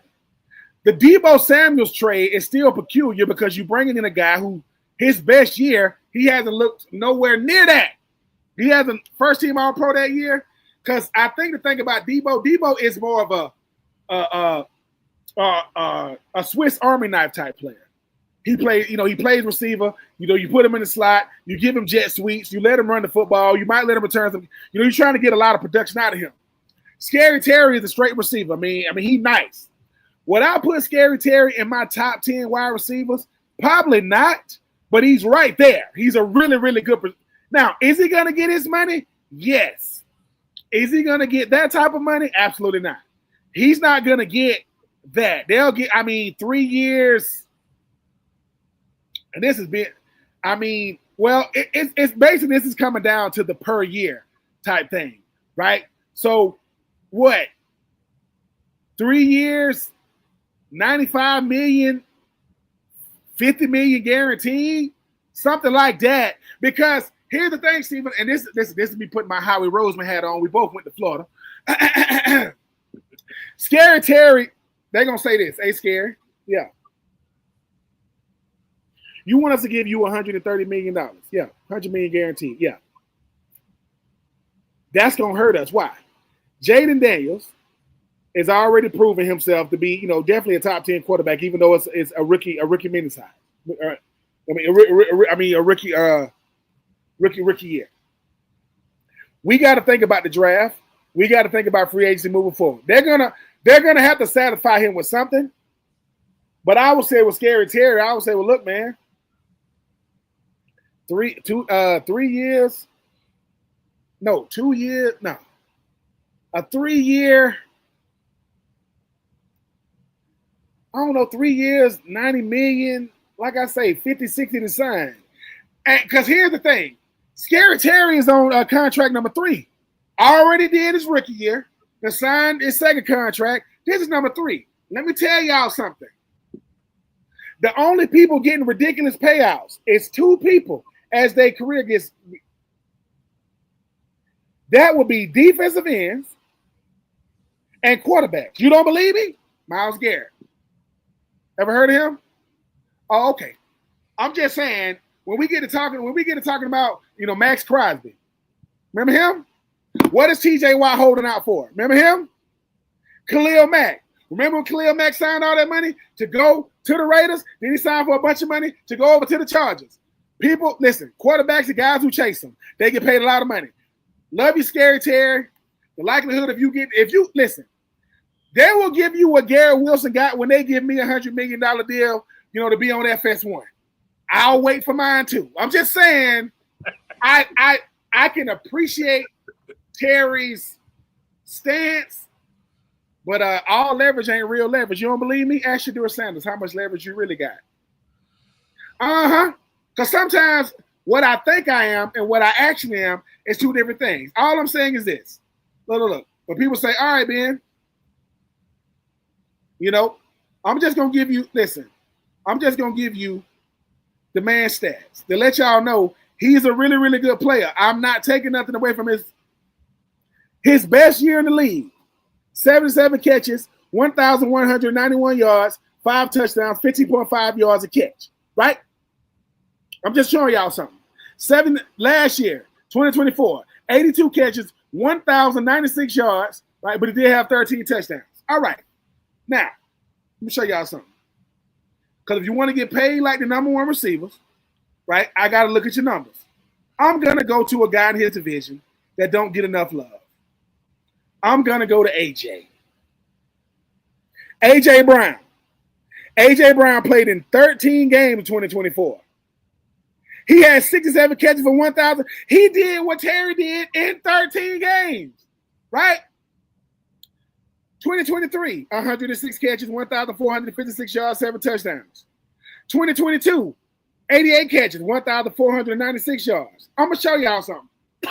A.J. Brown's first 2 years in the league with the Titans. Rookie year.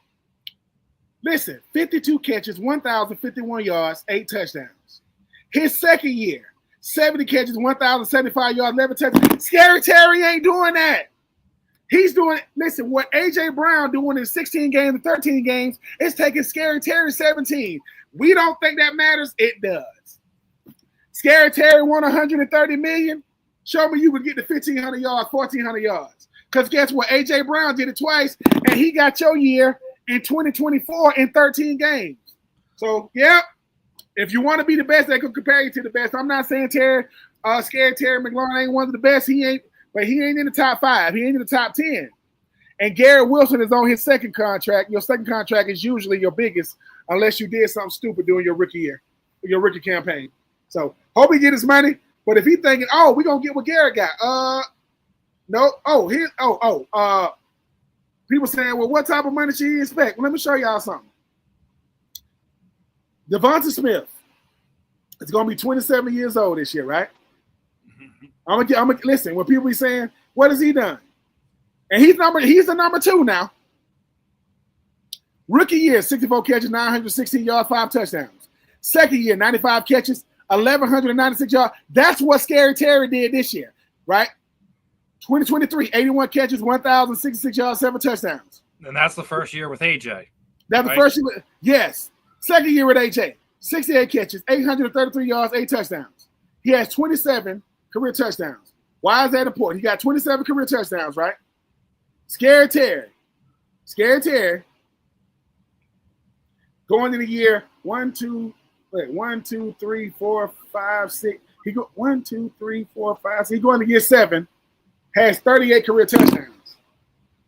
And so, like I said, negotiations are always going to be tough because we think we got more leverage than we got. If you scared Terry, ask what they gave Devonta Smith. I mean, and for those of you saying, man, what they gave Devonta contract wise, I mean, Devontae, Smith contract, and he got a 3-year deal. Let's see, contract was. If they can get Terry to sign Devontae Smith's contract, I think the Commanders would be happy. But, hold on. I'll tell you who contract you can get. Jalen Waddle signed a 3-year, $84.75 million contract with $76 million guaranteed. I'll take that right now. 3 years, $85 million, $76 guaranteed. Signed. Cause this, let me tell y'all something that don't matter. This per year stuff, no. I'm gonna sign a 3-year, $80 million contract with $79 million fully guaranteed. You can pay me $250,000 a year. I don't care. Give me as much guaranteed money as possible. Because if y'all look back, the NFL don't want to give out guaranteed contracts. Exactly. We've been talking about this, and we're going to get back to that right when we get to the end of this program. We got another NFL Players Association issue we need to get to. But, yeah, man, like if I'm these guys, stop worrying about the other dude's purse and the per year nonsense. It means nothing. Get all the money you can get in bonuses and sign. You know, your upfront money should probably be way more important than your per year. You guys are sitting there chasing other guys' bags per year money. It means nothing. Nothing. Stop worrying about that nonsense.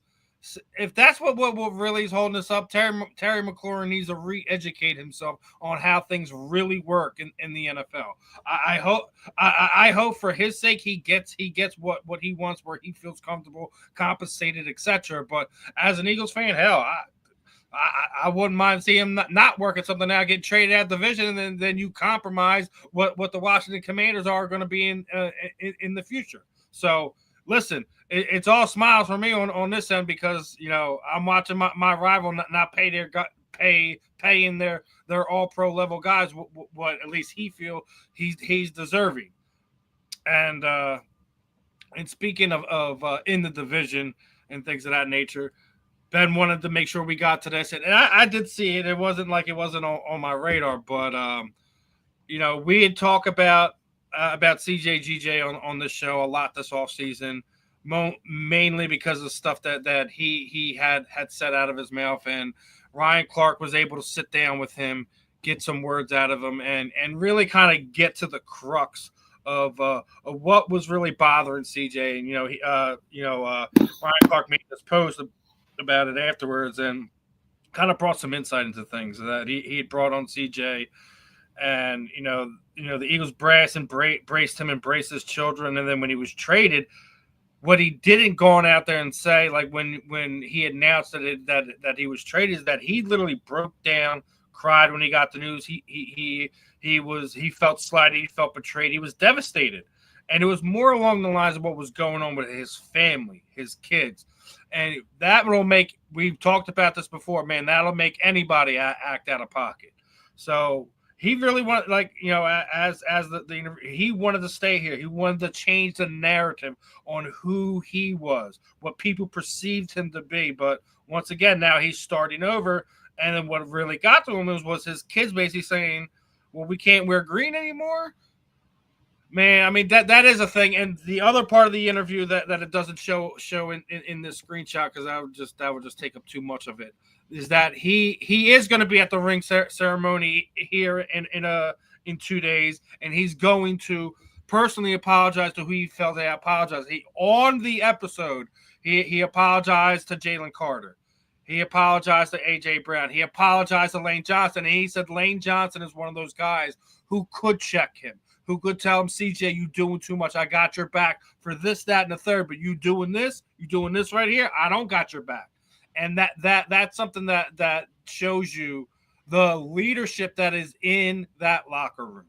That he knows who he upset. He knows who he hurt with the stuff that was coming out of him out, and he's being the adult that he needed to be beforehand to sit there and say, I was wrong here. I shouldn't have said this. I shouldn't have said that. And he's retracted the whole thing that we can't win a Super Bowl because he going on in that interview. He's like, they can very well go on and win 6 more Super Bowls, and I'll still be upset. But those guys deserve it.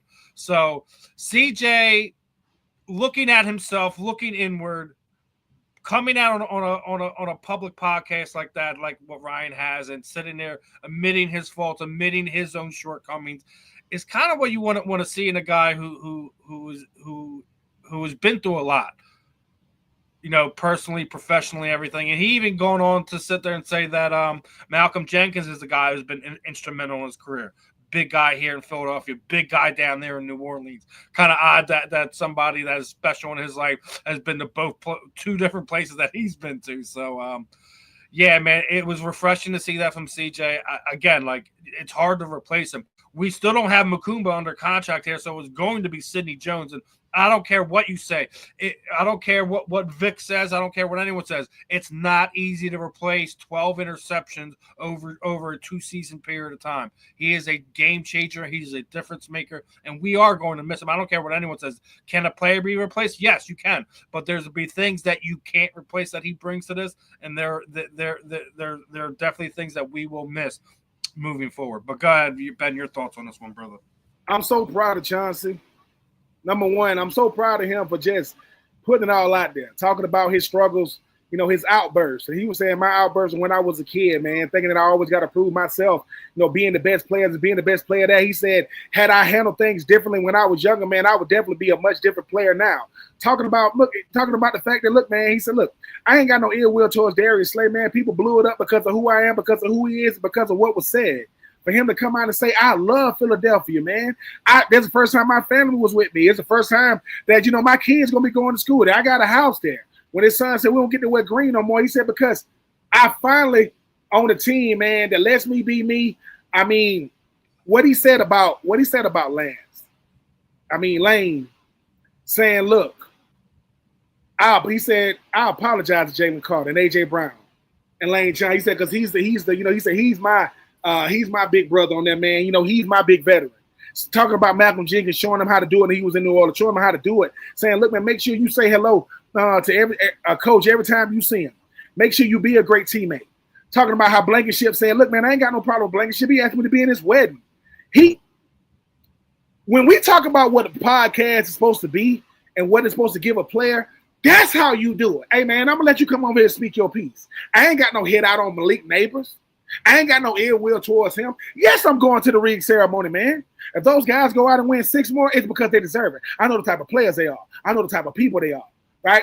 And he said, Lance told him something, or a veteran told him, Lane told him something about, if a player never know you outside of football, man, you wasted your time with him. I want to know him.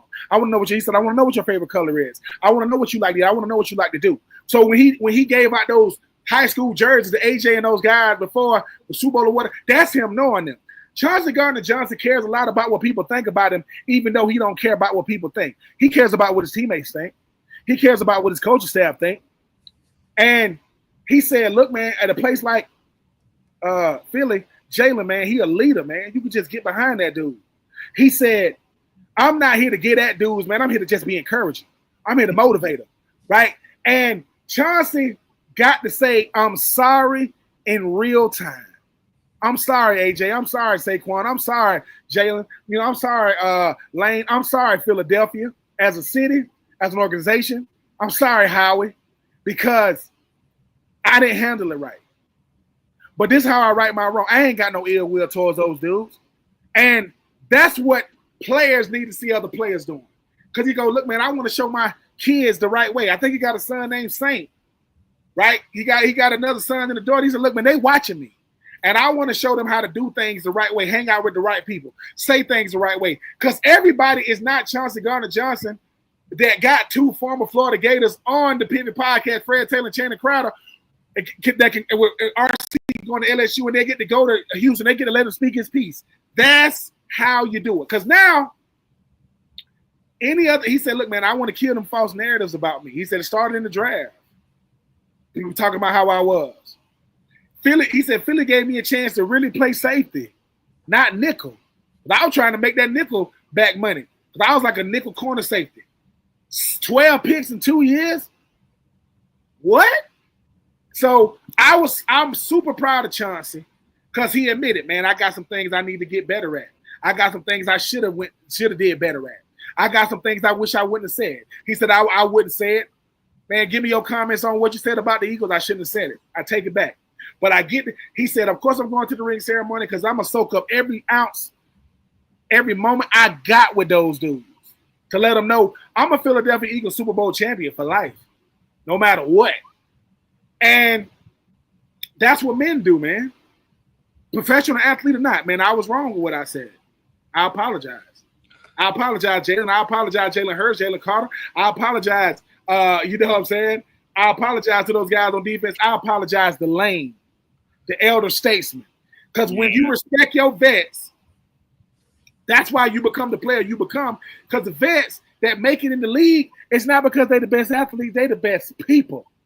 They showing you how to be pros. So proud of you, Chauncey. Because just like Angel Reese, if I'm going to come at you when you say something crazy, I'm going to celebrate you when you get it right. And that's how you get it right. You didn't mince words. You said you was wrong. You said I shouldn't have said it. You said I love Philly. You said I owe Philadelphia everything, man. Because of them, man, I get to be a safety. Not a nickel, a safety. Now I'm in Houston. Another good organization. Now I got another good quarterback. And he said CJ reminded him a lot of Jalen as far as like he's a competitor. But the fact that he named names and he didn't mince words and he got to right his wrongs and he did it in real time, man, what else can you do? I mean, that's a masterclass of how he did it, man. He laughed, he joked, he talked about the story with him and Saquon, you know, when he was down there, you know, with the Eagles, man. But yeah, that's how you say, my bad, I was wrong. I funked up. I funked up. Exactly. And whatever he didn't get to say on the Pivot podcast, he's gonna let everyone know in about 2 days. Absolutely. Listen, he's gonna definitely grab that mic, say to Philadelphia, I apologize. I love y'all. I love these boys behind me because I get to be a part of America's team. And we talking about the Super Bowl winners, not that team in Dallas. No, good guy. So yeah, man, Chauncey, man, I'm proud of you. You showed a lot of growth. You growing as a man, as a father, as a mentor, as a leader. And what else could you ask for, man? Because like I say, he said, man, I was quiet. He said, I black out. I see red sometimes, man, but they know how to ring me back in. But hey, man, when you got a great thing and it comes to an end, make sure you let that great thing know how great it was to you, and hopefully it'll love you back.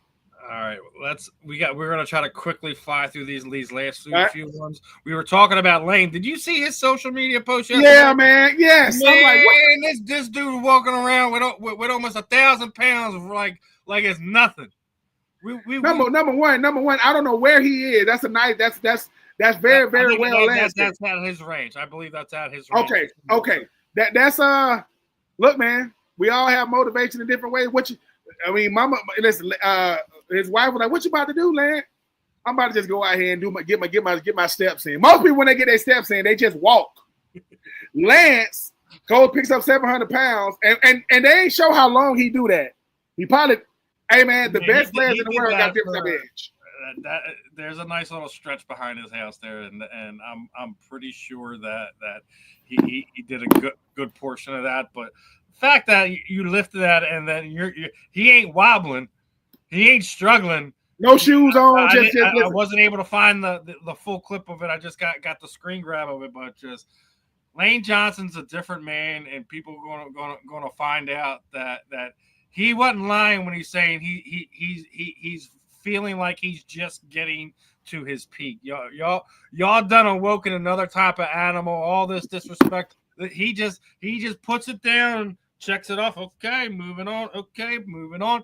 And speaking of that, our other boy that's continuing to getting disrespected is getting disrespected again. The NFL executives, coaches, and scouts did their top 10, and again, Jalen Hurts is number 9 in their top 10 quarterbacks list, and somehow on the face of this planet, Justin Herbert and Jared Goff are ahead of him. I already told you Matthew Stafford won a Super Bowl. He's been doing it a long time. I get why he's there. I still feel that Jaden Daniels should be closer to 7 or 8 because that was his rookie year. I need a larger portion of that. But one through 4, we've already said that's pretty much interchangeable. What we're looking at. But the fact that scouts, coaches, and NFL executives are still this stupid tells me exactly why. And let me tell you something. Let me pull this clip here. This is a comment from all pro middle linebacker for the 49ers. Jalen Hurts is the type of guy that you want to play with. Never face. What does that try to tell you? What other players think of what Jalen Hurts has done over his body work over the last handful of years? They don't want to see him. They know what happens. I came across a post. What makes Jalen Hurts special is that every year when we sit there and tear him down about this, he's not a pocket quarterback. He has the best QBR rating inside in the pocket as a quarterback through all those top 10 guys. That he can't throw the deep ball with accuracy or the sideline with accuracy. What did he do? He became better at that. So all we're doing right now, we're giving Jalen another list to check off to sit there. Oh, I can't do that? Okay, I'm going to do that. Okay, I'm going to do that now. So all you're doing is helping this guy find, okay, you say I can't do this. I'm going to go do this now. Y'all been sitting there saying that he can't beat the best quarterbacks in the league. He hasn't lost to any of them. He hasn't lost any to but Patrick Mahomes in a Super Bowl game that he outplayed them in. So you want to sit there and continue to rip this guy down telling me he's the 9th best quarterback in the NFL. And this is coming from NFL executives. This is coming from scouts. It just shows me you guys need to be fired. You need to get some guys that actually know football because all he does is win games. Jalen Hurts just sit back and go, when I first got to Philly, people told me, man, I'm trying to tell you, man, they don't like us over here, man. What you mean they don't like us? They don't like you as a player. They don't like us as a team. They don't like us as an organization. They don't like us as a city. They don't like us as a fan base. Okay. Well, what if I start winning? They're going to dislike you even more. What if I keep winning? They're going to make up stuff about you. I respect Patrick Mahomes, Josh Allen, Joe Burrow, Lamar Jackson. That should be the only names over him. That's it. That should be it. Jalen Hurts should be number 5. Justin Herbert. Jared Goff, Matthew Stafford. Let me tell y'all something. Sometimes we just want certain guys. But now Matthew Stafford is nice. He ain't Jalen Hurts. Justin Herbert's really, really tall with long hair. He is the Los Angeles version of Trevor Lawrence. Oh, that's right. He lost to Trevor Lawrence in the playoffs. Anyway, Jared Goff has done incredible things over there in Detroit. Right? I'm telling y'all, Jalen Hurts respects y'all. He don't like none of y'all. He coming for every last one of y'all. You know what it started with? This ain't got nothing to do with y'all. This is because he got benched This is because he got benched in Alabama for Tua. You notice you ain't see Tua on that top 10 list? Uh-huh. What about Mac Jones? Oh, he ain't on that either, huh? What about Bryce Young? Oh, okay. None of those got Bryce Young, number 1 overall pick. Mac Jones, first round pick. Tua, first round pick. Not on that list. No Tua, no Mac, no Bryce. Oh, people say, why is that important? Because Tua, Jalen, Bryce, and Mac was all at Alabama at the same time. That was a quarterback room. Yep. It was Jalen starting. Tua was a backup. Mac Jones, then Bryce Young. Jalen said, I'm better than all y'all. And if I got to prove it in the league, I'm going to prove it. So all I'm going to say is this. If you wanted to motivate Jalen, not that he needs any, I'm going to say it. He said it. Y'all accomplished the goal. I mean, then he said, I had a purpose way for y'all had an opinion.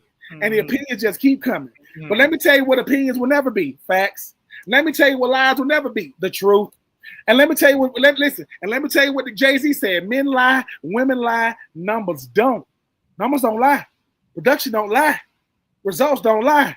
And Jalen Hurts said, if you didn't like me then, and the guy who was number 1 on the list, guess who outplayed him both times in the Super Bowl?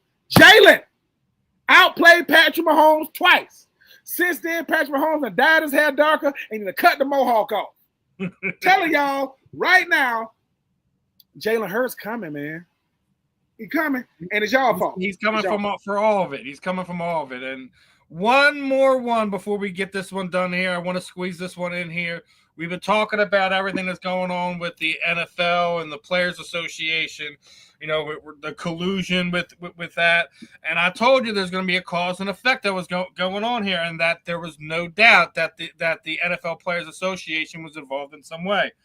So is it not surprising now that we see a change order to remove Lloyd Howe as the executive director there of the Players Association?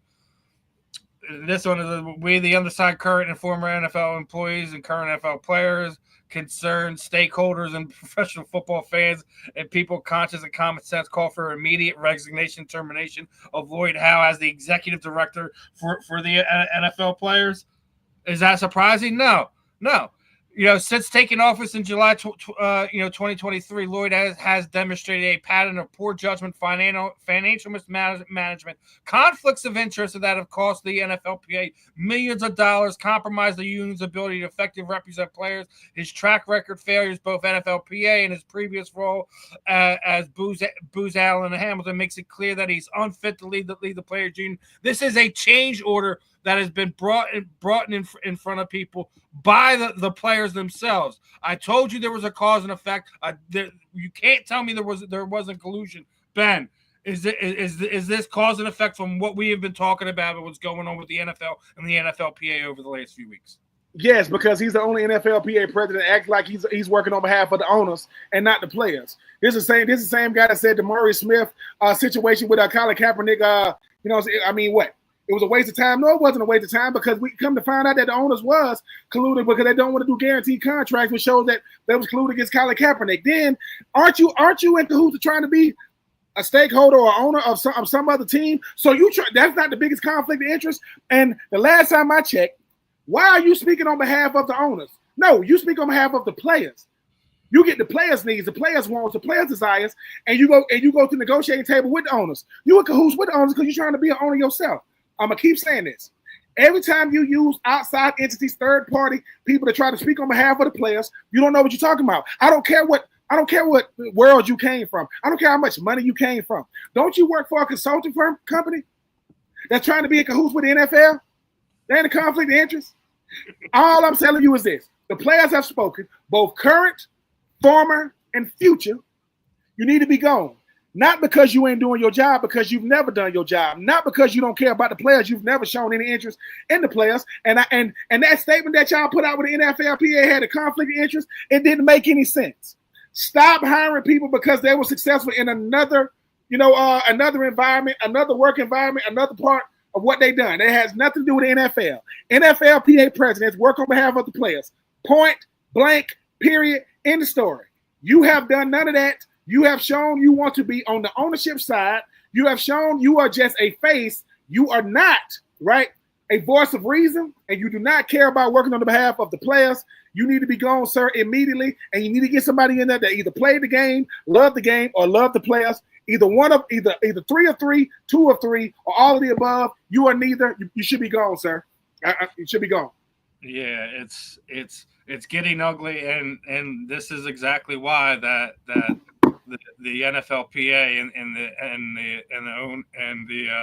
the CBA that is going to be coming forward aren't having any talks, and this is the exact reason why. It is cause, it is effect. We should definitely be concerned on what's going on moving forward, and the players are not playing around. They want this placeholder out of there and someone that's actually speaking on behalf of their interest. As we're down to the last minute, Ben, unfortunately, there's 2 more things I want to get on. We'll push that on to next week. We always have some fun here on the Fan in the End. Appreciate everyone sticking with us with the slight time change. We are going to have a few more guests popping on over the next few weeks. Vince Papali should be joining us. I got to reach out to him in a few days and see when he's going to be hopping back on with us. We are going to have Dr. Jen Welters is going to be joining us. She is the first ever women's coach, was working with the Arizona Cardinals. Yep. So make sure you guys are locked in. Appreciate the love from everybody. I'm Steve. He's been. This is another episode of the Fan in the End. We will catch you guys next week, my friends. Peace out.